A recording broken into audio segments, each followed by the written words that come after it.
Daawwattootaa fi dhaggeeffattoota qophii keenyaa akkam jirtu nagaa keessan isiniin jechaa kitaaba mirga ajjeesuu kan jedhu koomeediyaan Waaqoo Geetaachoodhaan kan barreeffame kutaa 7ffaasaa isin biraan geenyaa hanga xumuraatti nu hordofaa. Boqonnaa 12 qaama olaanaa. Laaqana keenya nyaannee erga xumurree booda gara waajjira poolisii magaalaa Najjoo deemne. Yeroo achi geenyu poolisoonni 2 karra irra dhaabbatanii jiran nu dubbisanii nu seensisan. Gara kutaa qorannaa yakkaatti seenne. Qorataa yakkaa tokko waliin waragarre. Teenyee waliin haasa'uu eegalle. Akkam jajjabaattanii jedhee na gaafate. Eeyyeen Waaqa haa galatu jedheen deebiseef. Akkam wanti haaraan maaltu jira jedhee obboleessi abbaa kooti. Namtichis namoota muraasa eeruu uummataatiin to'annaa jala oolchineerra. Namoota eeruun isaanii nu qaqqabe muraasa ammoo foollee magaalattii waliin ta'uun barbaadaa jirra nuun jedhan. Jalqabuma yeroo taateen hammi kun raawwatamu poolisiin magaalattii eessa ture jedheen gaafadhe sagalee aariitiin. Akkuma ati beektuudha caasaan mootummaa diigameera. Poolisoonni meeshaa isaanii lafa kaa'anii harka qullaa socho'uu erga jalqabanii bubbuleera naan jedhan. Waanuma fedhe haa ta'u akkamitti yakki hammana ga'u uumame, manni gubate, namni ajjeefame, reeffi lafatti gatamee, kottaa jedhamee isinii bilbilamee akkamitti dhaquu dadhabdan jedheen itti dubbadhe sagalee koo ol kaasee. Aariin keenaaf gala, nutis waan goonu hin qabnu. Qaama olaanurraa akka mooraa waajjira poolisii irraa hin fagaanne jedhamne ajajni nuuf darbeera. Kanaaf deemuu hin dandeenye naan jedhe. Bitaanatti gale. Qaamni olaanu poolisiin naannoo waajjira poolisiitti akka hin fagaanne jedhu kun eenyu jedheen sammuu kootti of gaafadhe. Yeroo manni gubataa ture namni ajjeefame quba qabdu turtani ka jedheen itti deebi'ee gaafadhe. Ija isaa keessa ilaalaa. Eeyyeen odeeffannoo argannee turre, garuu ajaja olii dhufe waan ta'eef hoomaa gochuu hin dandeenye. Ajajaan ala hojjechuun ammoo hin danda'amu jedhe boquu isaa bitaaf mirgatti sosochoosaa. Aariidhaan keessi koo na boba'e. Du'a abbaa koo oolchuu baatanis qabeenyi akka hin mancaane gochuu fi yakkamtoota battalatti to'achuuf carraan akka ture hubadhe. Garuu ajajni olii dhufe poolisoonni akka yakka kana dafanii hin to'anne isaan dirqisiise.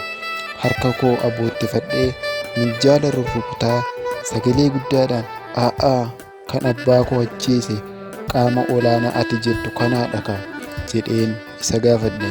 Tasgabbaa'i obboleessa koo, nuti waan sii gochuu dandeenyu yoo jiraate namoota amma to'ataman kana irratti ragaa sassaabnee seeratti dhiyeessuu qofaadha naan jedhe. Nanaare waan tokkoyyuu gochuu akka hin dandeenye yeroon baruu abdiin kutadhe. Kan abbaan koo ajjeefamerra kan manni keenya gubate, isarra ammoo kan qaama nageenyaa magaalaa yakkicha ittisuu utuu danda'u ajaja olii kabajuuf jecha callisetu garaa koo na gube. Yakki kun hunduu yeroo raawwatu erga raawwatees qaamni poolisii tokkoyyuu bakka yakki kun itti raawwatetti hin argamne. Qaamni nageenya eegsisu gaaga'ama nageenyaa oolchuu hin dandeenye. Haala kanaan ragaa isa kamiin akka shakkamtoota himachuuf yaadan naaf hin galle. Bakka gochi kun itti raawwatee hin deemne. Reeffi utuu hin qoratamin awwaalame. Tarii utuu qoratame ta'ee bu'aawwan qorannoo yakkaatiif fayyadan argamuu danda'a ture. Kun hunduu bakka hin jirretti adeemsi himata banamuu jalqabumaan abdii akka hin qabne natti mul'ate. Miira abdii kutannaa kanaan waajjira poolisii gadi lakkisnee baane. Sana booda gara ganda baadiyyaa bakka harmeen koo gadda ta'aa jiranitti konkolaataadhaan imala eegalle. Boqonnaa 13 Waaqayyo jira. Deemsa sa'aatii tokko booda akka mana geenyeen aduun dhiite. Irbaata nyaannee xiqqoo erga turreen ciiseen bilbila koo tuqtuquu eegale. Wanta ani guyyaa guutuu keessa ooleen irra deebi'ee xiinxale. Feesbuukii kiyya baneen barreeffama armaan gadii maxxanse. Abbaan koo hin jiru. Qabeenyi maatii koo hin jiru. Hamileen haadha koo hin jiru. Fayyaan obboleessa koo hin jiru. Dhugaan hin jiru. Haqni hin jiru. Garuu Waaqayyo jira. Maxxansa kana namoota kumaan lakkaa'amantu jaallate. Hiriyoota isaaniitiifis qoode. Namoonni hedduunis yaada achi jalatti naaf barreessitaniin hedduu na jajjabeessan. Oromoon biyya keessaa fi biyya alaa jiru hundi yaada na jajjabeessu naaf kennan. Nan jajjabaadhe.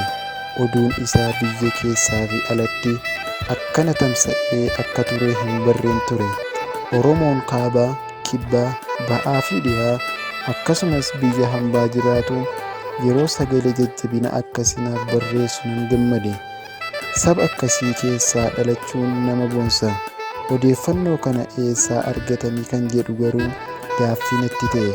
Fuula feesbuukii Jawaar Mohammad aktiivistii Oromoo fi hordoftoota miliyoonaan lakkaa'aman qabu baneen ilaale. Gochi suukanneessaan magaalaa Najjootti barsiisaa Geetaachoo irratti raawwate hammeenyaan akka guutee fi ajjeechaan akkanaa Oromoo irraa dhaabbachuu qaba ergaa jedhu kan of keessaa qabu maxxansee ture.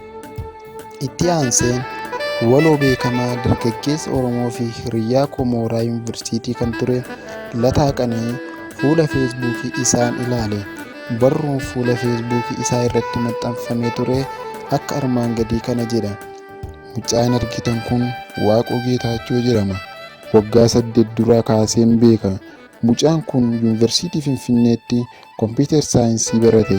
Qabxii guddaadhaan eebbifame. Barsiisummaa fi hojii kompiitaraa cinatti aartii Oromoo guddisuuf namoota halkaniif guyyaa dhamaan keessaa tokkodha.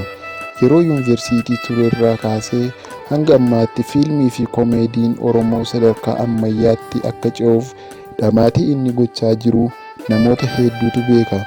Hiriyoota isaa wajjin wal ta'uudhaan garee koofin yookaan koomeediyaanota Oromoo Finfinnee jedhamu hundeessanii TV fi raadiyoo irratti sagantaa adda addaa dhiyeessaa jiru. Kan amma OBN irratti darbaa jiru diraamaa Hiree irratti taatoo hangafa ta'ee haala miidhagaatiin hojjechaa jira. Waaqoon fiilmii haaraa ofii isaa barreessa immoo yeroo dhiyootti waraabbii isaa eegaluuf qophii irra akka jiru torban 2 dura natti himee ture. Oromummaa isaatti akkam cimaa akka inni ta'e namni hunduu beeka. Komeedii inni hojjetus baay'een isaa gidiraa uummata Oromoo irratti raawwatu saaxiluu irratti kan xiyyeeffatudha. Waaqoon kutannoo fi kaayyoo dhimma Oromummaa isaaf qabuun beekama. Eengedda magaalaa Najjootti abbaa isaa kan hammina tokko hin qabnee fi nama duratti jaallatamu barsiisaa Geetaachoo manaa gadi waamanii balbala irratti ajjeesan. Mana Waaqoon ijoollummaa qabee keessatti guddate gubanii daaraa godhan. Nama reeffa kana lafaa fuudhee ni ajjeesna jennaan reeffi bakkee bulee bakkee oolee reeffi abbaa isaa. Mucaa nuti bor aartii keenya fuula duratti tarkaanfachiisa jennee abdannu akkasittiin hamilee isaa lafatti dabalani. Gadda hadhaa keessa galchan. Bu'aan qabsoo keenyaa nama ajjeesnee reeffa gubuudha taanaan maaliif isa nu ajjeesaa ba'ee balaaleffanna? Alagaan iyyuu nu ajjeese malee reeffa keenya hin gubne. Dhimmi namni qe'ee fi mana isaa keessatti gubatu kun hatattamaan dhaabbachuu qaba. Isa Harargee hoo diinatu gube jenne diinatti quba qabna. Isa ofii wal gubnu kanoo maal jenna? Eenyutti himanna? Namoonni Waaqoo gargaartanii haadha isaa fi obboleessa isaaf godoo itti galan ijaaruu barbaadan akkaawuntii armaan gadiitiin waan dandeessan gumaachaa jechuudhaan maxxansee ture. Maxxansa isaa kanas namoota kumaan lakkaa'amantu jaallate. Hiriyoota isaaniifis qoode. Kan namoota kana lamaaniin kaasee malee aangawoota mootummaa dabalatee namoonni hedduun dhimma ajjeechaa suukanneessaa kana balaaleffatanii barreessanii turani. Miidiyaan hawaasaa suuraa abbaa kootiin fudhatamee ture. Wantan arge hundaan haadha kootti agarsiise. Isheenis uummanni kun hundi isin cina jirra jechuu isaaniitti ni gammadde. Kana qofaa hin turre biyya keessaa mootii abbaltii fi Raagaa Guddinaa Doktara Herregaa baankii hojii gamtaa Oromiyaa bananii gargaarsa walitti nuuf qabu eegalan. Biyya Ameerikaa kan jiraatu Gaaddisaa Dhufeeraa GoFundMeedhaan namoota biyya ambaa jiranii wajjin qarshii walitti qabu eegale. Gochi isaanii kunis abdii guddaa natti hore. Abbaa koo deebisee yoon argadhu baadhellee haadha koo fi obboloota koo deebisee bakka isaanii dhaabuu nan danda'a jedhee yaade. Uummata garraamii fi rakkina keessatti akka kanniisaa wal faana namaaf birmatu kana keessaa dhalachuu caalaa waan nama gammachiisu hin jiru. Gaafa sana galgala hirriba gaariitu na fudhate.